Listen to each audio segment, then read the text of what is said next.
तो अभी तक हमारा क्या हो गया था कि अभी तक हमने ये देख लिया था कि कौन कौन सी फोर्सेस किसी भी एक मशीन के अंदर कौन कौन सी फोर्सेस जो दो डिफरेंट तरीके की फोर्सेस एक्ट हो रही हैं उनके बारे में हमने देख लिया था। अब हमारा आगे का काम क्या है कि हमें ये देखना है कि फोर्सेस बैलेंस होने के बाद हमने ये भी देख लिया था कि कितने तरीके की बैलेंसिंग होती है। एक स्टैटिक बैलेंसिंग होती है और एक डायनेमिक बैलेंसिंग होती है। तो अभी हम जब आगे देखेंगे एक चीज और हमें इसमें जानना है कि जो स्टैटिक बैलेंसिंग है, स्टैटिक बैलेंसिंग उस सिचुएशन में यूज होता है जहां पे हमारे जो सारे के सारे जो अनबैलेंस फोर्सेस हैं, जो भी हमारे बॉडी है उससे सारे के सारे सेम प्लेन में हो।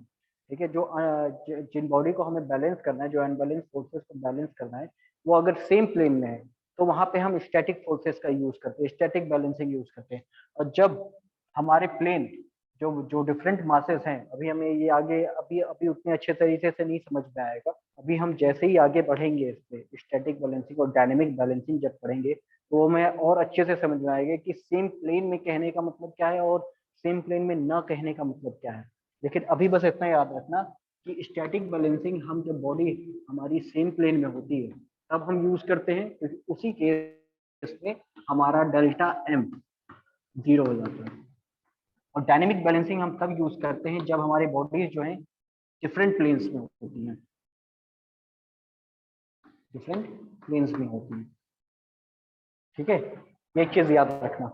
दूसरी चीज कि जब डिफरेंट प्लेन्स में होंगी तो वहां पे हमारे पास डेल्टा एम की वैल्यू कुछ ना कुछ आएगी। ठीक है, डेल्टा एफ तो दोनों के केस में होगा, कुछ ना कुछ उसकी वैल्यू आएगी, दोनों को बैलेंस करना, इक्वेट करना ठीक है।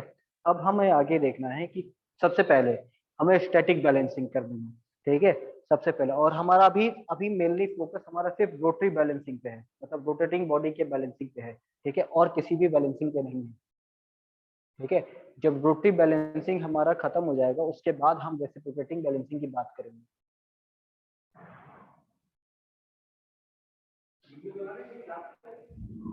क्लास ले रहे हैं, बताइए। तो हमने कहाँ कहाँ पे थे कि डिफरेंट लेंस में। अब हम बेसिकली अभी जो हमारा जो मेन फोकस है वो हमारा रोटेटिंग मासेस पे है कि हम रोटेटिंग मास को कैसे बैलेंस करेंगे। ठीक है, और स्टैटिक बैलेंसिंग में। अब इसके बाद हम अगला देखेंगे कि रेसिप्रोकेटिंग मासेस को हम कैसे बैलेंस। तो ठीक है, तो अभी हमें जो पढ़ना है हमें सिर्फ रोटेटिंग मासेस के बारे में पढ़ना है। तो सबसे पहले हम देखते हैं, स्टार्ट करते हैं कि रोटेटिंग मासेस को हम कैसे बैलेंस करते हैं। ठीक है,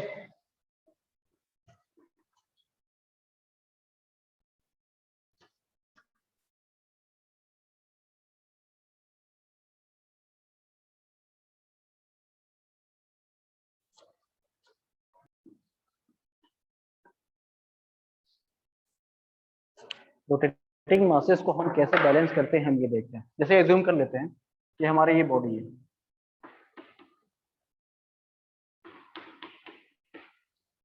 ठीक है, हमारा ये कोई भी प्लेन है। ठीक है, और हमारे पास दो मासेस हैं। ये हमारा बेसिकली टॉपिक है स्टैटिक बैलेंसिंग का।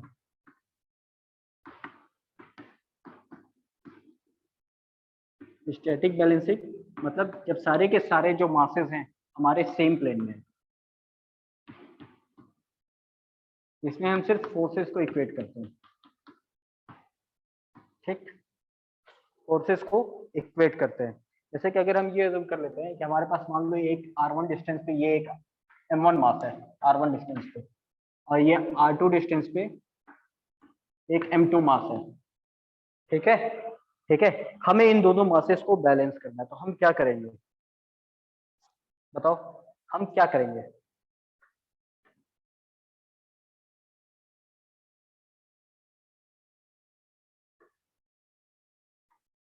दो मासेस या एक इसके अपोजिट भी कर सकते हो, m3 r3 डिस्टेंस पे ये मास है। ठीक है, ये सारे के सारे मास है। ठीक है, ये सारे के सारे मास है, सेम प्लेन में है। ठीक है, सेम प्लेन में है और हमें इसमें बैलेंस करना है। तो मैंने ये बताया है कि जब भी हम स्टैटिक बैलेंसिंग की बात करते हैं, ठीक है, जब भी हम स्टैटिक बैलेंसिंग की बात करते हैं तो हम सिर्फ वहां पे उस सिचुएशन में क्या होता है कि डेल्टा एम की वैल्यू जीरो हमेशा होती है, ऑलवेज। वो अपने आप बैलेंस होता है जब सेम प्लेन में कोई भी बॉडी मूव कर रही होती है। लेकिन डेल्टा एफ ये नॉट इक्वल टू 0 होता है। ठीक है, ठीक है, इसको हमें बैलेंस करना होता है, डेल्टा एफ को बैलेंस करना है। तो हम क्या करेंगे, फोर्सेस को इक्वेट करेंगे। इस ये हमारा ओरिजिन है, ठीक है, और सारे मासेस के फोर्सेस को इक्वेट कराएंगे। और ये हम ये एज्यूम कर लेते हैं कि ये θ1 है, इस लाइन से इसका डिस्टेंस, ये θ2 है, और ये एंगल θ3 है, θ3 है। ठीक है, अब हम इसके अगर फोर्सेस को हर एक बॉडी के फोर्सेस को अगर हम एक्स, और ये हमारा एक्स एक्सिस है, एक्स और ये वाई, एक्स और वाई में जब कन्वर्ट करेंगे तो क्या होगा, m1 r1 cos थीटा, क्या ये रोटेटिंग बॉडी है, रोटेटिंग बॉडी पे जो फोर्स लगेगा क्या लगेगा, m r1 ओमेगा स्क्वायर।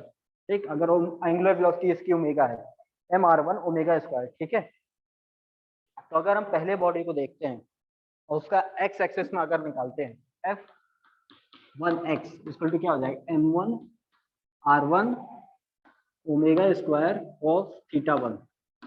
ठीक, और इसी का अगर हम y डायरेक्शन में देखते हैं तो m1 r1 omega square sin θ1।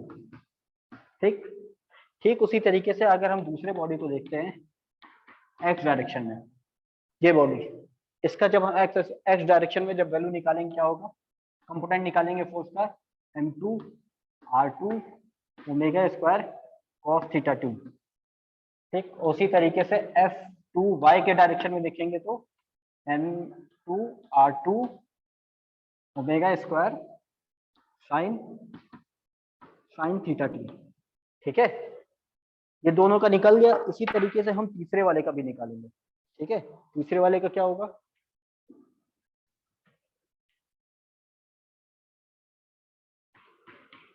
f3x m3 r3 omega square cos θ3।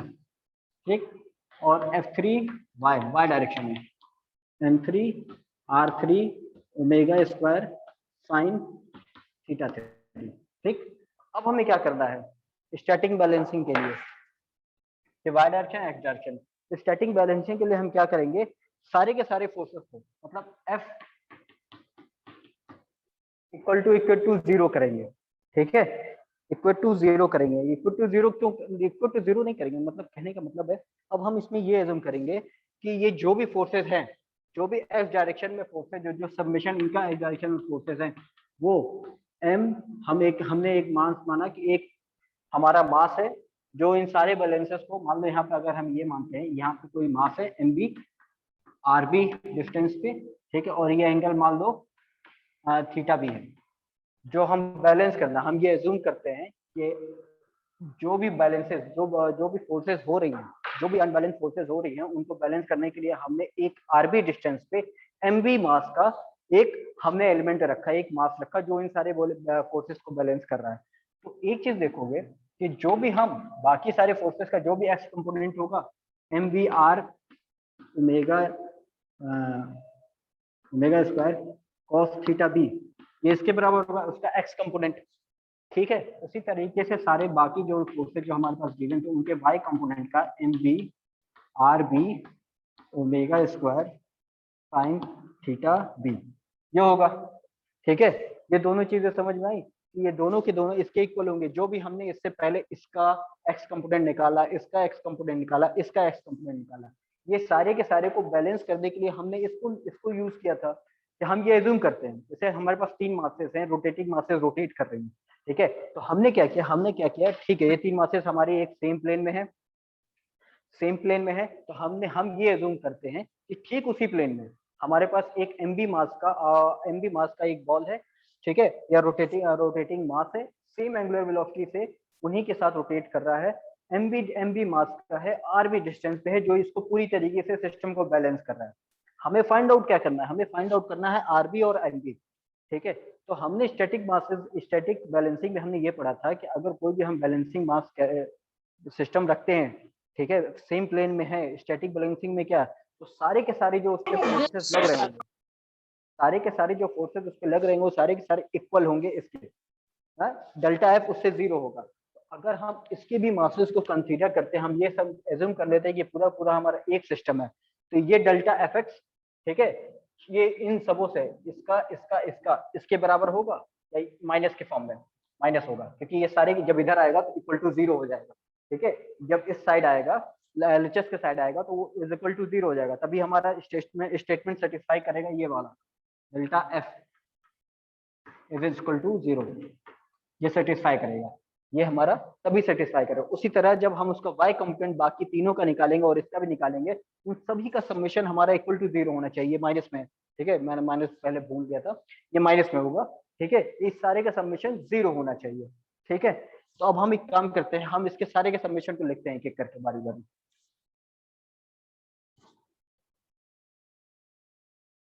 मैं फिगर अभी हटा दे रहा हूँ।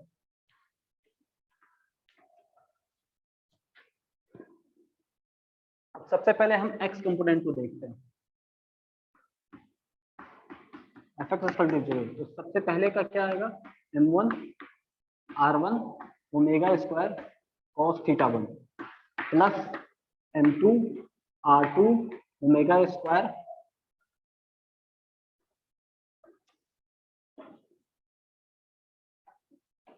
cos theta 2 plus m3 r3 omega square cos theta 3 plus mb rb omega square cos theta b equal to 0। ठीक, ये हमारा fx का है। तो अब एक चीज देखोगे, ओमेगा ओमेगा चारों में कॉमन है क्योंकि सेम एंगुलर वेलोसिटी पे मूव कर रहे हैं तीनों के तीनों, तो हम इसको कैंसिल आउट कर सकते हैं। ठीक, हमारे पास क्या बचा, m1 r1 cos theta 1 plus m2 r2 cos theta 2 plus m3 r3 cos theta 3 plus mb rb cos theta 3 cos theta b is equal to 0। ये हमारा आ गया, ये हमारा यहाँ से ये आ गया।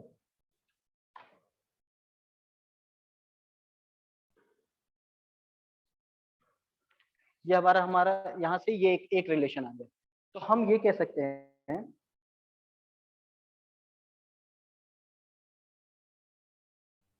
ठीक है, हमारा एक रिलेशन आ गया, तो हम इसे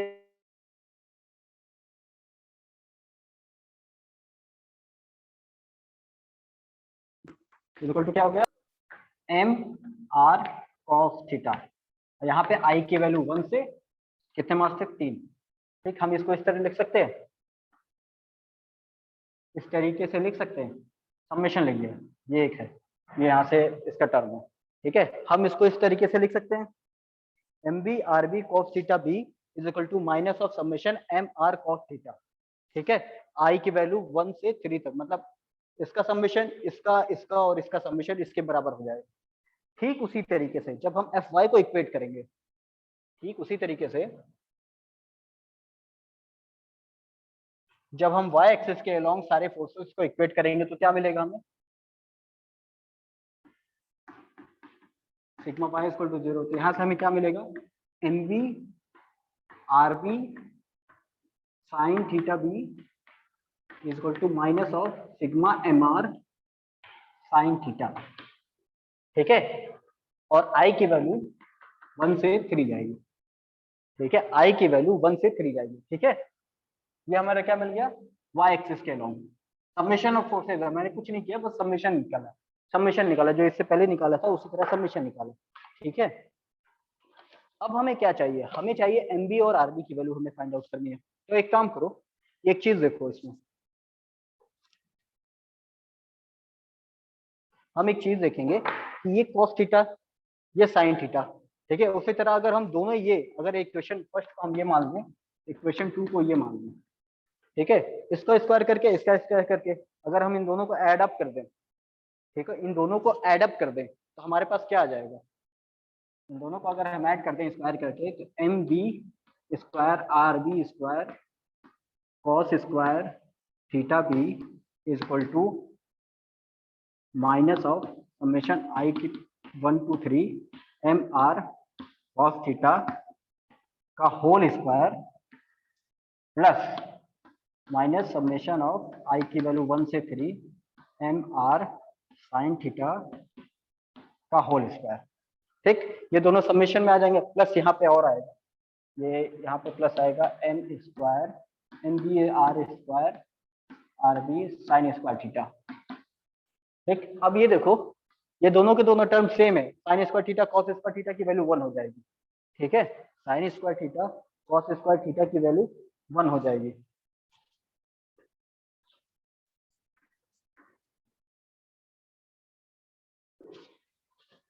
ठीक है, ये sine square theta cos square theta की वैल्यू 1 हो जाएगी। तो ठीक, तो यहां से हमें क्या मिल जाएगा कि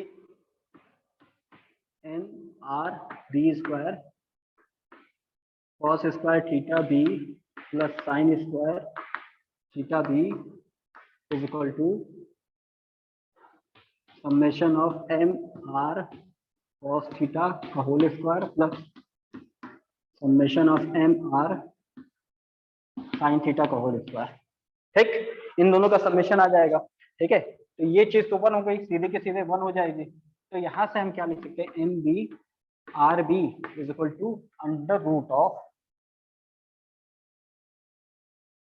minus summation of M are cos theta का whole square plus minus summation of M are sine theta का होल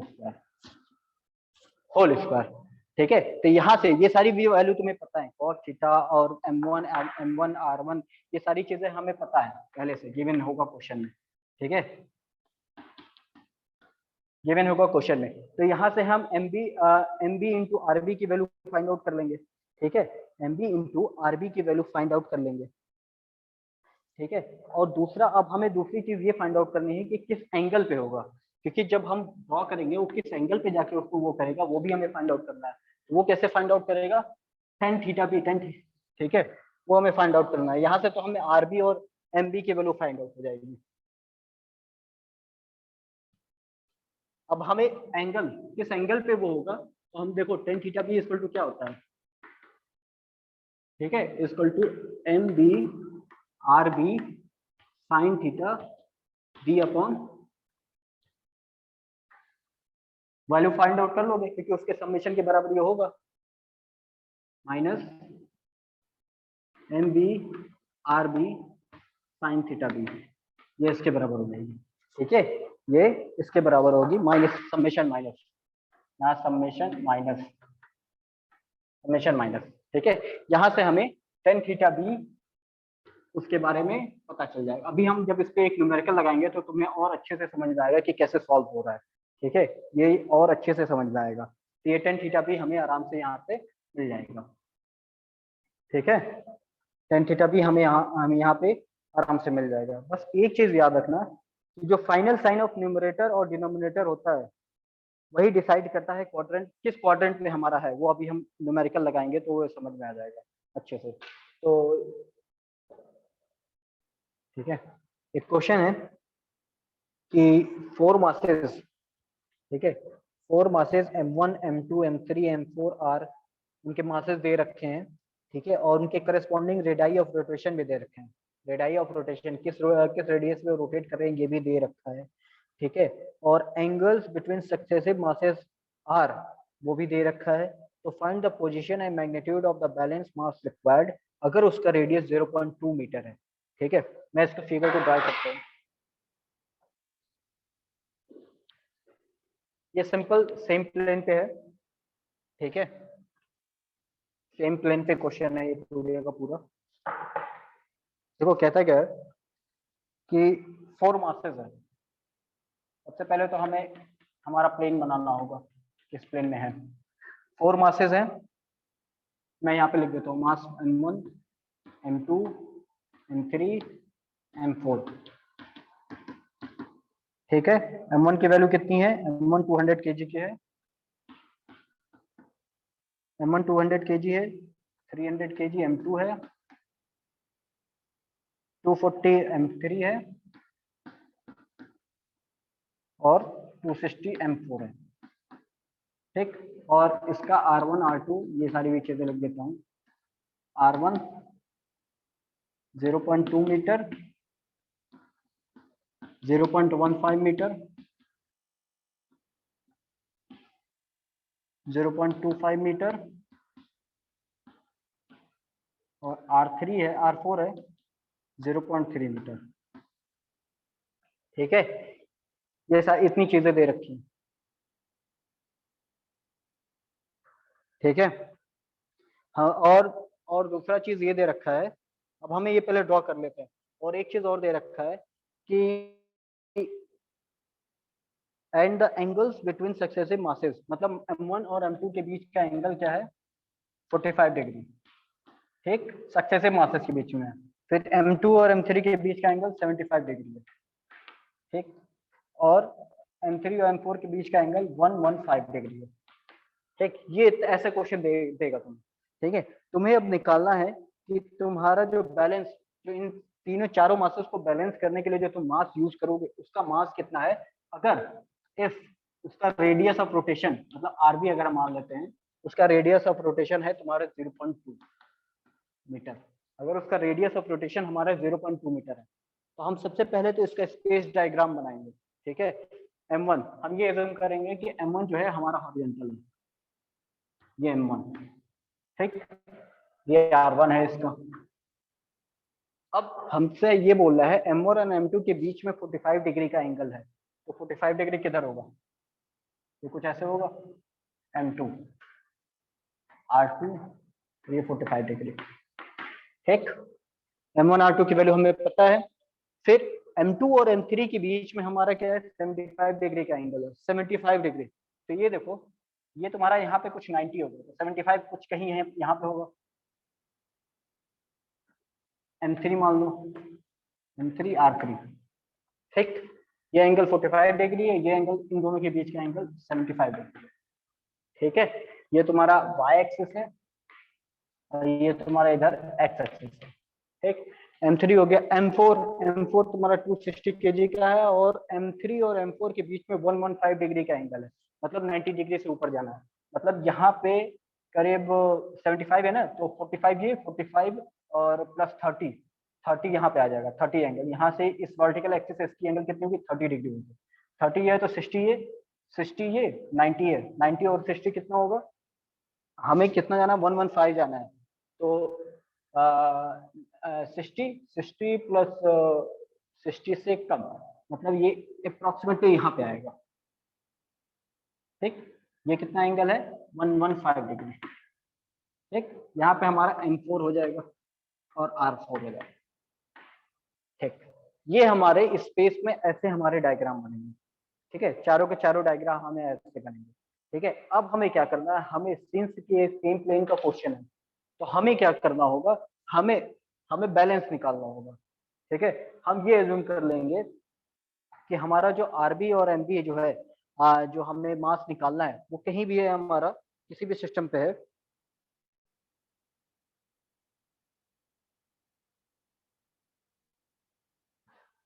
ठीक है, हम ये एज्यूम कर लेंगे, देखो जो हमें एज्यूम करना है, जैसे ये हमारा सिस्टम है, ये हमारा क्वेश्चन गिवन दे रखा है, और इन सारे मासेस को बैलेंस करने के लिए हमें एक आरबी एमबी मास